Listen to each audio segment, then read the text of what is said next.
I'm going to share with you an incident from my life that is one of those few experiences I could never forget, no matter how hard I tried.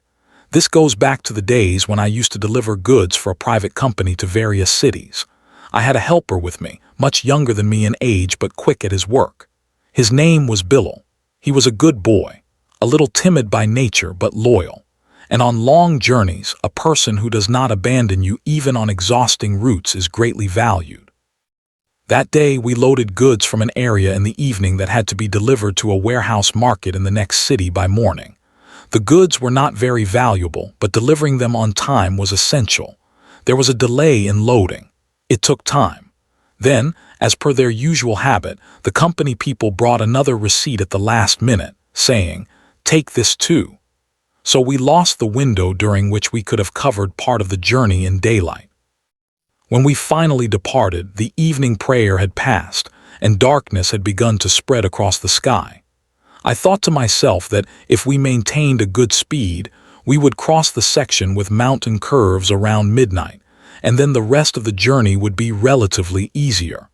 But that night, perhaps the road had other intentions. The first 2 or 3 hours passed like an ordinary journey. Occasionally, we would come across other cargo trucks on the road. Somewhere a roadside eatery would be lit up, somewhere a petrol pump, somewhere the bright lights of a bus would flash in our eyes. But as we moved further, the population decreased. And then came a time when the road would remain completely deserted for many minutes at a stretch. It was winter, and the air after midnight had a dry cold that could be felt inside the truck despite the windows being closed.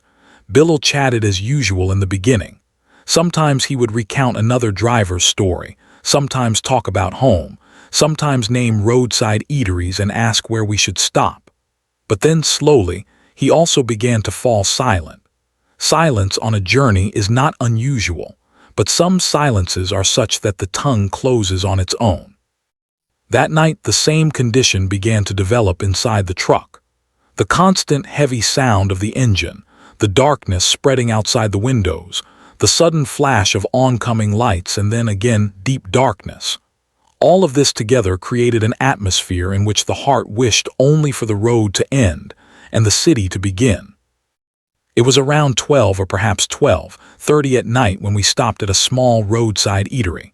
I usually make it a point to drink tea after a fixed time on long routes so that sleep does not take hold. The eatery was not very large.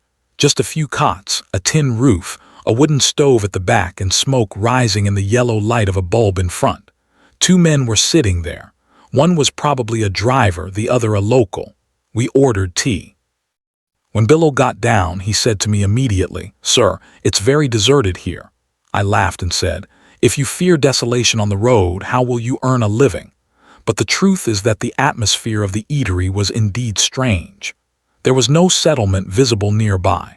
Along with the cold, there was a silent heaviness in the air, and the old man serving us tea kept looking toward our truck again and again. I casually asked, "Is the road ahead clear?" He gave a short answer, "The road is the same, just pass straight through tonight." At that time, I took this as a rural style of unnecessary advice and laughed it off.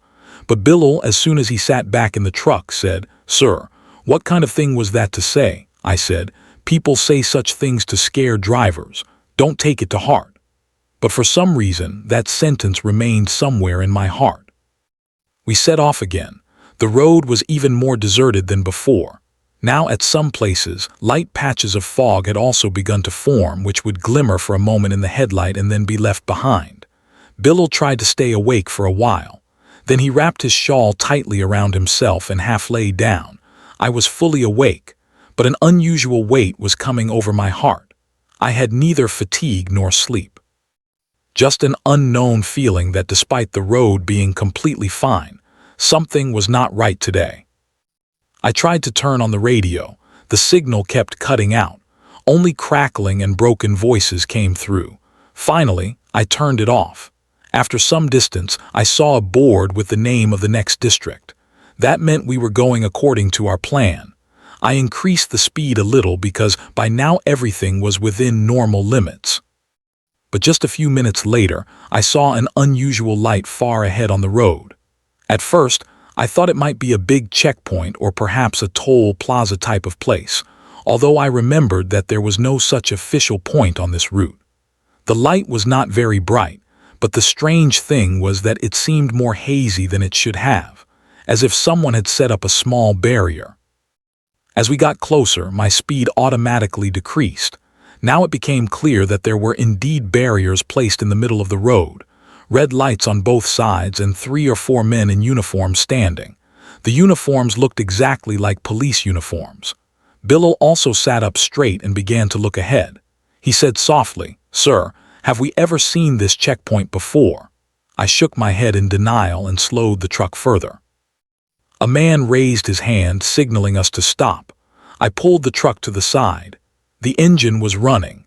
The headlights were on. But despite this, the atmosphere was such that sound seemed muffled. At a normal checkpoint, there is some noise, the sound of wireless, vehicles coming and going, people moving about. One uniformed man came to my door. In a very flat tone, he asked for documents. His voice had neither harshness nor softness, just such a straight, flat voice that for a moment one is left thinking. I took out the file and handed it to him. He began to look at the documents in the light of a torch.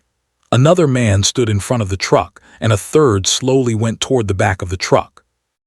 I noticed that their uniforms really did look like police uniforms. Bill sat silently, but I could tell from the way he was breathing that he was also troubled. The man who had gone to the back took a long time to return. I felt a little uneasy. Then suddenly his voice came, speaking to his companion. "Why are they taking him with them?" This sentence was so clear that both Bill and I looked at each other at the same time. The words immediately came out of my mouth. "Who?" But the official standing in front kept looking at me as if I had said nothing. Then the man from the back came and stood near me, took a look inside the truck, looked at Bill, then at me, and said with great calmness, "Leave quickly. Do not linger here." At that moment my condition became strange. On one hand, I thought perhaps these people were joking or talking about some other vehicle. On the other hand, there was something in that sentence that placed a cold fear in my heart. I asked, "Who are you talking about?" The man looked at me with full attention. He glanced toward the back of the truck for a second. Then he said, "The one who is with you." My throat went dry. I immediately said, "Brother, only my helper is with me and there is cargo in the back." He neither seemed surprised nor offered any explanation.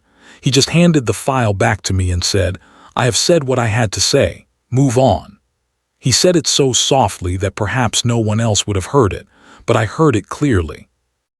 Bill immediately tried to look back through the window, but without saying anything, I put the truck in gear and drove forward. The checkpoint was left behind, but inside the truck, the silence was no longer what it had been. Now, along with the silence, a clear fear had also joined. For a few minutes, neither of us spoke. Then Bill softly said, "Sir, who was he talking about?" I tried to appear strong and said, "It was nonsense. Perhaps they said it to scare us. Some officials make such jokes." Bill immediately replied, "No one says something like that as a joke. Don't look back." As soon as he said this, my hands tightened on the steering wheel. I had been thinking the same thing myself, but I did not want to admit it with my tongue. To change the subject, I said that after some time we would stop at a big checkpoint or pump and check the cargo. But inside my heart, a question kept running continuously. What had those people seen? If there was something in the back, we would have seen it during loading. We had not stopped anywhere except that one roadside eatery.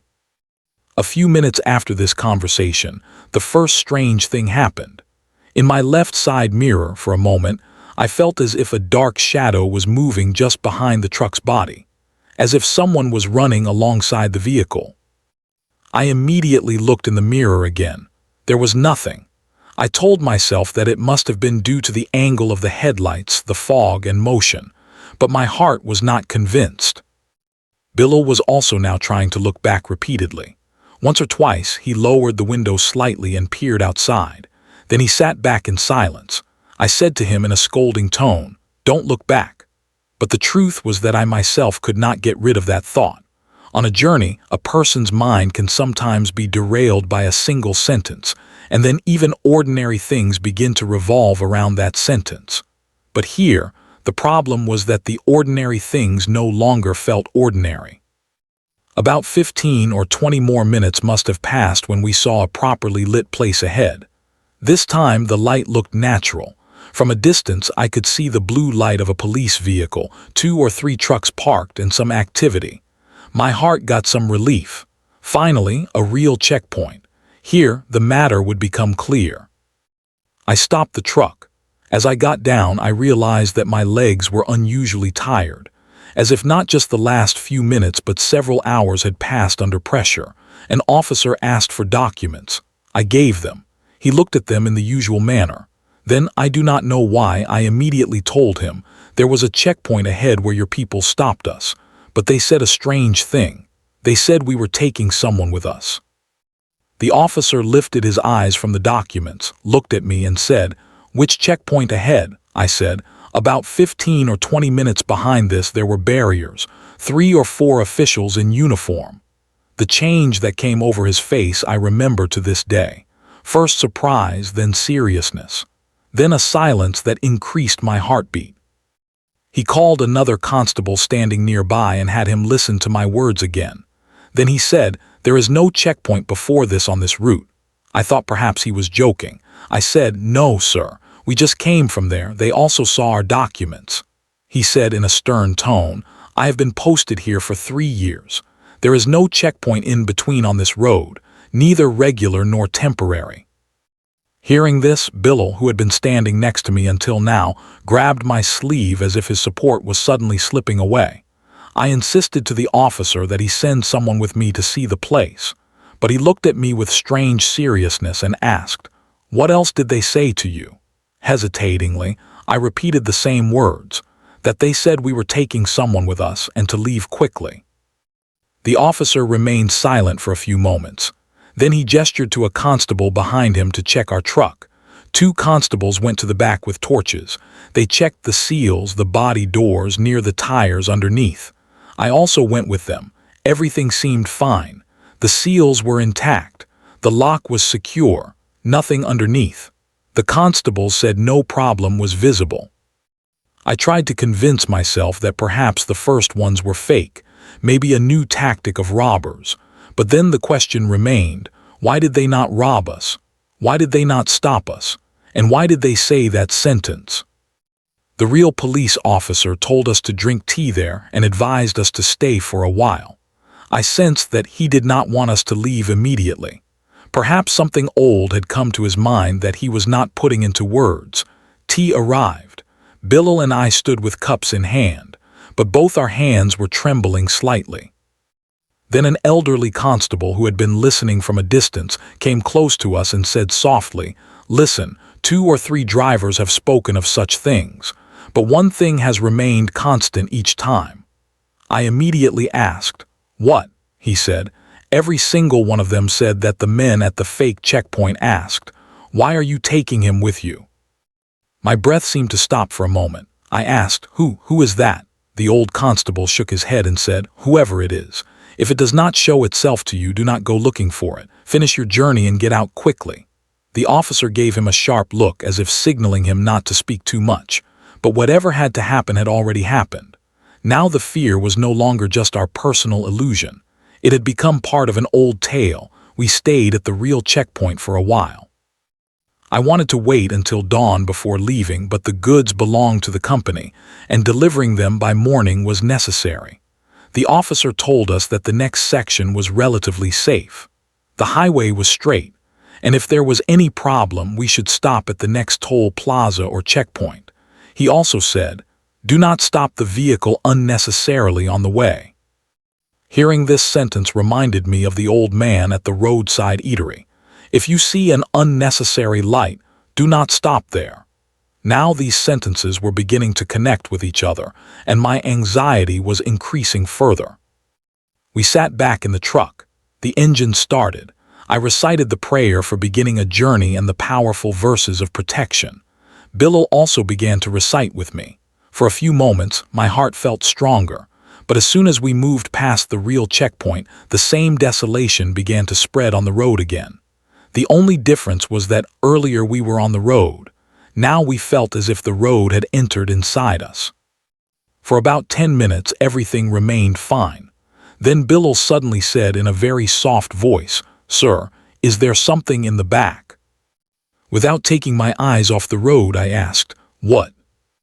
He did not answer. I glanced at the side mirror for a moment and my heart thumped hard inside my chest.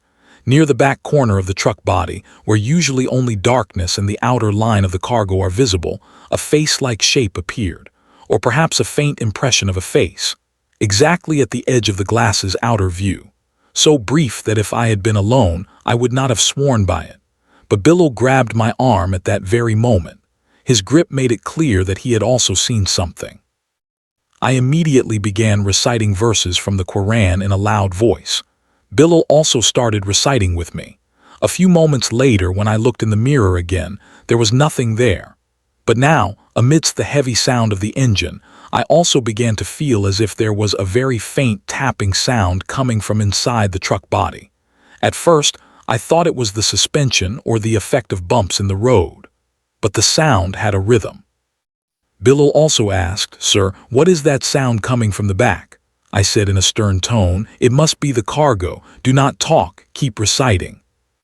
But how much can a person lie when his own heart begins to believe that the sound is not from the cargo? We were on a straight, long road. There was no settlement to the right or left. Whenever a vehicle from the opposite direction passed, the side of the truck would be lit up for a few moments. Then everything would become dark again.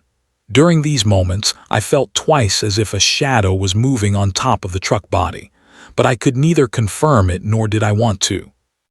During this time, the strangest thing was that suddenly a smell began to spread inside the truck.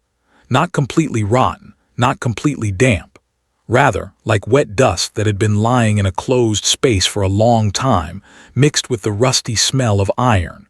I thought perhaps it was coming from the heater or the engine, but Bill immediately put his shawl over his nose and said, "What kind of smell is this?" This question took away my last consolation. Now things were not just in my feeling. Both of us were experiencing them. I decided that at the next suitable place, I would have to stop the truck and check the body. But inside my heart, there was a strange hesitation. It felt as if I stopped the truck, something would appear before me that would make it difficult not only to continue the journey, but even to remain standing. I was still in this dilemma when a yellow bulb-like light appeared ahead on the roadside.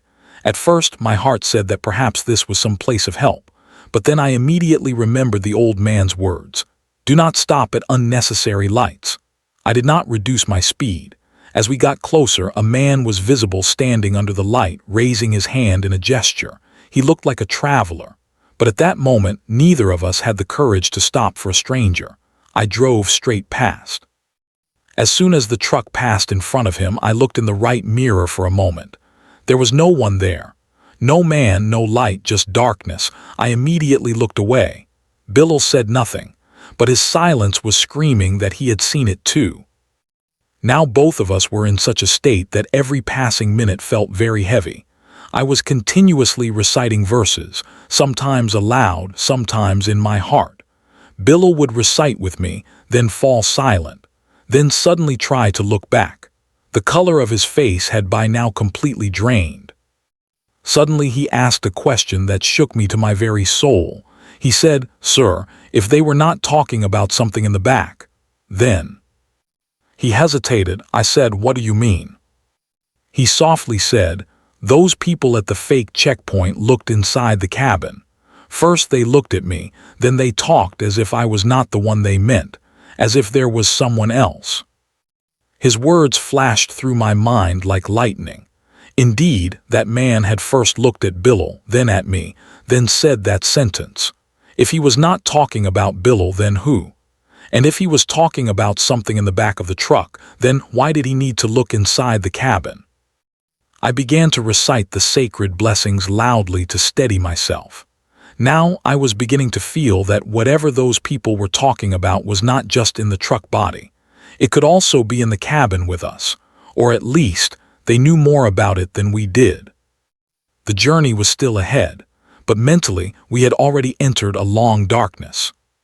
Suddenly Billo put his hand on my shoulder and said, "Sir, look ahead." I jolted upright. There was a patch of fog on the road some distance away, but in its middle something was standing that did not look ordinary. At first I thought it was an animal, then as we got closer it seemed like a human figure, but at the moment when the headlights should have fallen directly on it there was nothing there. The truck passed straight through. No collision, no jolt, nothing. Billo recited a prayer, and I gripped the steering wheel so tightly that my knuckles began to ache. Now I was becoming convinced that if we stopped the truck, there would be great harm. And if we did not stop, God knows what the outcome would be. This is the condition where a person is trapped between logic and fear, and every decision begins to feel wrong. Perhaps it was around 2 a.m. when we finally saw a large toll plaza, lit up, populated, vehicles present, staff awake. My heart performed a silent prostration of thanks. I immediately pulled the truck to the side and turned off the engine. As soon as the engine stopped, such silence fell that my ears began to ring, because for hours we had been immersed in its constant roar. I got down. Billo also got down, but his eyes kept going back to the seats inside the cabin. I asked a worker at the toll plaza for a torch. We needed to check the truck body. 2 or 3 other drivers were also there. They offered to help. We all went to the back of the truck. The seals were intact. I gathered my courage and had the lock open because without doing this, peace was impossible. The doors opened. Inside, the cargo was present in proper order, cartons in their place, bags lined up, wooden crates intact, on the surface nothing unusual. I let out a long sigh, but that sigh did not complete itself. Because in the back left corner, on the edge of a carton in the dust that had settled on it, there were 3 long marks made by fingers, as if someone sitting on top or inside had slowly dragged their fingers.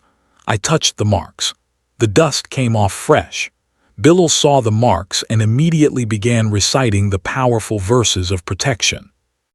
The other drivers said, perhaps they were made during loading.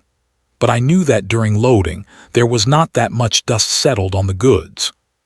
Then one of them, an elderly driver who had been silent until now, came close to me and asked in a very low voice, "Did you encounter any checkpoint on the way?" I looked at him immediately.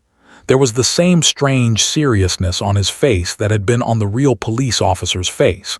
I nodded yes. He remained silent for a while, then said, "Then you are lucky that they stopped you and let you go.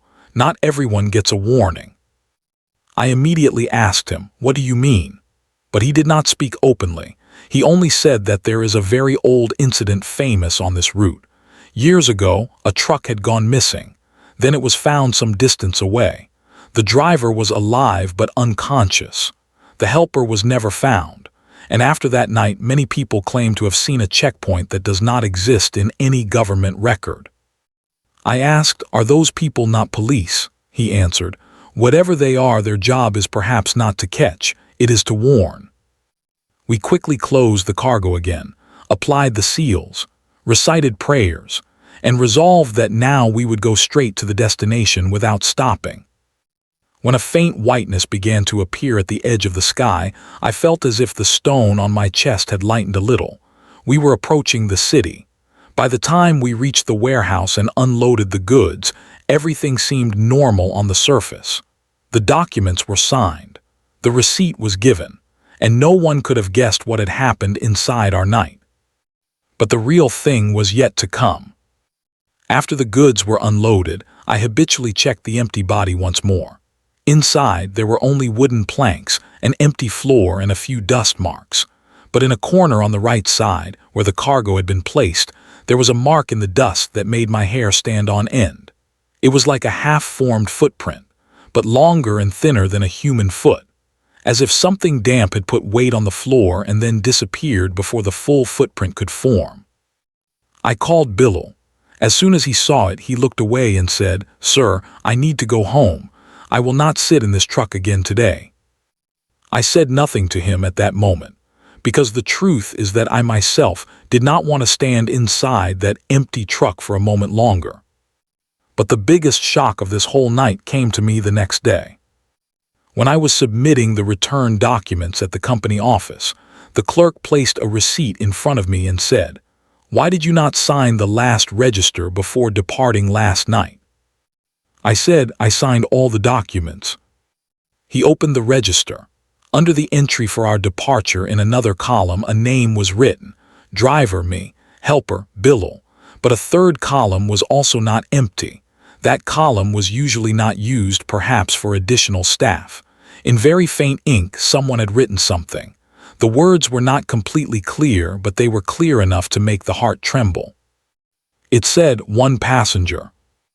I asked the clerk who wrote this. He looked surprised and said, "I did not write it. When I saw the register last night, it was like this. I thought you people had written it as a joke." At that moment, a cold wave ran down my spine, because neither of us had touched that column. The words in the register, "one passenger," stayed in my mind like a thorn that would not come out. I asked the clerk again, "Are you absolutely sure you did not write this?" He looked at me with a mixture of confusion and mild irritation. "I have been doing this job for 12 years, he said. "I do not write things in columns that do not exist. Besides, look at the ink. It is not even the same pen we use in the office." He was right. The ink was different, darker, thicker, as if someone had used an old fountain pen or something else entirely. The handwriting was also strange, neither mine nor Billal's, nor any of the office staff I had seen. It slanted to the left, something most people do not do naturally. And the letters were too perfect, almost as if they had been printed, not written by a human hand in a moving truck. I asked the clerk if anyone else had access to the register that night. He thought for a moment, then shook his head. "The register stays on the counter. Any driver could have picked it up. But why would anyone write something like that? And why in your entry?" I had no answer. I took the receipt and left. Outside the office, the sun was bright. People were going about their normal business. Shopkeepers were opening their shutters. Children were walking to school. Everything was ordinary. Yet I felt as if I was carrying something heavy inside me, something that did not belong to the daylight world. Billal had already left. He had taken a local bus home without waiting for me. When I called him later that afternoon, his voice was still shaky. "Sir, I cannot do night shifts anymore," he said. "Not on that route, not ever." I did not argue. I told him to take a few days off and rest. He thanked me and hung up. That was the last time I spoke to him about that night. A few days later, I tried to call him again to see if he was feeling better. His phone was switched off. I called his home number. His mother answered. She told me that Billal had come home that day, slept for almost 24 hours, and then told her that he wanted to go to his village for some time. He had left. She did not know when he would return. He never returned to work for that company again. I heard later that he had taken a job in a small shop in his village, far away from highways and night journeys. I do not blame him. Some experiences change a person's relationship with the world. After that night, Billal's relationship with the road was broken forever. I, on the other hand, had no such choice. I needed the job. I had responsibilities, so I continued driving, but I never took that route again at night. I would leave earlier or take a longer detour or insist on delivering the next day. The company complained sometimes, but I did not care. No amount of money was worth what I had seen or felt on that road. Weeks passed, then months. Slowly, the sharp edges of that night began to blur. I stopped waking up in the middle of the night with my heart pounding. I stopped glancing in the rearview mirror every few seconds. I stopped reciting verses constantly while driving, though I never stopped reciting them entirely. Some habits born from fear become shields, and you do not put down your shield just because the battle is over. But then, about 6 months later, something happened that brought it all back. I was at a truck stop, having tea with some other drivers. The conversation drifted, as it often does, to strange experiences on the road. One driver talked about a light that followed his truck for miles. Another talked about a woman in white who appeared on a bridge and then vanished. I listened but said nothing. I had learned that speaking about such things only invited questions you could not answer and laughter you could not bear. Then an old driver, gray-bearded and quiet, said something that made my blood run cold. He said, "There is a stretch between the KPK border and the Punjab plains where things happen. I have been driving for 40 years. I have seen many things, but the most common story on that stretch is about a fake checkpoint. Uniforms, barriers, everything. And they always ask the same question. Why are you taking him with you?" I set my teacup down so hard that it nearly broke. The old man looked at me. His eyes were tired but sharp. "You have seen it," he said. It was not a question. I nodded. The other drivers went silent. The old man leaned closer. "Tell me," he said, "did you look back?" I shook my head. No, I did not look back, I just drove. A strange relief seemed to pass over his face. "Good," he said. "That is why you are sitting here drinking tea with us." "What happens to those who look back?" I asked. He did not answer immediately.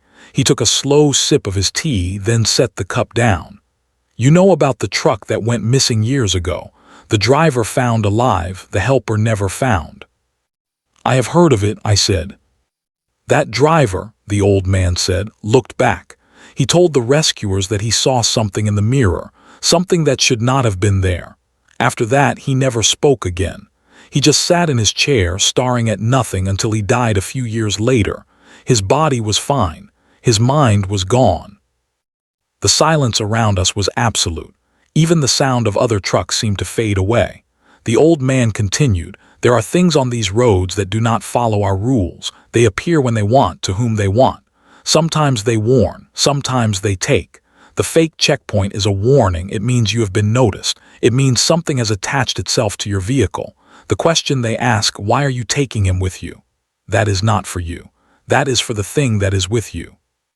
They are telling it that you are not its destination." I felt a cold knot form in my stomach. "Then what is the destination?" The old man shrugged. "Who knows? Another truck, another driver, a place that does not exist on any map. The road is long, my friend, and not everyone who starts a journey finishes it the same way." That night I could not sleep. I lay in my bunk at the truck stop, staring at the ceiling, going over every moment of that night. The old man's words had opened a door I had tried to keep closed. Now it was wide open, and memories were pouring through. The faces at the fake checkpoint, their flat, unnatural voices, the way they had looked inside the cabin, first at Bill, then at me, then as if there was a third person, the footprints in the dust that were not human, the smell, the tapping sound, the shadow in the mirror, the man under the light who disappeared, and finally the words in the register, "One passenger." One passenger. There had been only two of us in that truck, me and Bill, so who was the passenger? I thought about the old driver's words. The question is for the thing that is with you. They are telling it that you are not its destination. If that was true, then the fake checkpoint had not been for us. It had been for whatever was riding with us. And they had let us go because what? Because we had not looked back, because we had recited verses, because we had not stopped at the unnecessary light. Or because the passenger had not yet found what it was looking for. I never drove that route again. Not at night, not during the day. I told the company that I would take any other route, any other load, but not that stretch of road. They grumbled but agreed. There were other drivers who were willing to take the risk, or who did not know about the risk, or who did not believe. I heard stories over the years.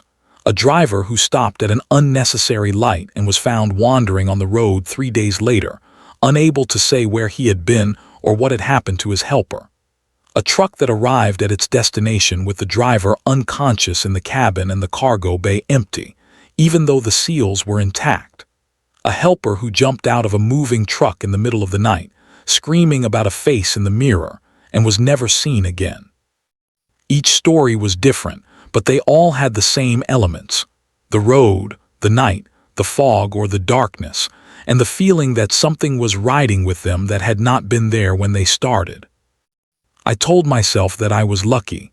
I had received the warning, I had not looked back, I had kept driving, and I had recited the verses. Maybe that was why I was still here, still whole, still able to tell this story. Bilal and I never spoke about that night again. A few years later, I heard through a mutual acquaintance that he had gotten married and moved to a different city. He was working in a small textile shop, nothing to do with trucks or highways. I sent him a message once just asking how he was. He replied with one word: alive. That was the last I heard from him. As for me, I eventually left that job and started my own small transport business. I hire drivers now. I tell them to be careful on the roads, especially at night. I tell them to recite prayers before every journey. I tell them never to stop at unnecessary lights. And I tell them that if they ever see a checkpoint that should not be there, they should not look back. They should just drive. Some of them laugh. Some of them nod seriously. Some of them have come back to me with their own stories. I listen to each one. I never say that I do not believe them. Because I know the road is long and the night is dark, and there are things out there that do not follow our rules. They have always been there. They will always be there. And sometimes, if you are unlucky, or maybe if you are chosen, you will feel them. You will see them. You will hear their flat voices ask a question that makes no sense. And you will have to decide: stop or drive on, look back or keep your eyes forward. I made my choice. I drove on. I did not look back, and I am here to tell you this story. But I still wonder sometimes when I am alone in the dark about the passenger, the one who was with us, the one the fake checkpoint had seen but I had not. Where did it go? Did it leave us when we passed the real checkpoint? Or is it still out there, waiting on that road, attaching itself to another truck, another driver, another helper? I do not know. I do not want to know. What I do know is this: the road is not just asphalt and lines. It is a place where the seen and the unseen meet, and not everyone who starts a journey finishes it the same way. If you drive at night, especially on deserted roads, especially in the fog, remember what I have told you. If you see a checkpoint that you do not remember from before, be careful. If the people in uniform ask you a strange question, do not stop to figure it out. Just drive. And whatever you do, do not look back. May God protect all those who travel at night, who cross desolate routes, who pass through places where the road feels heavier than it should. May He keep them safe from unseen passengers and from the eyes that watch from the darkness.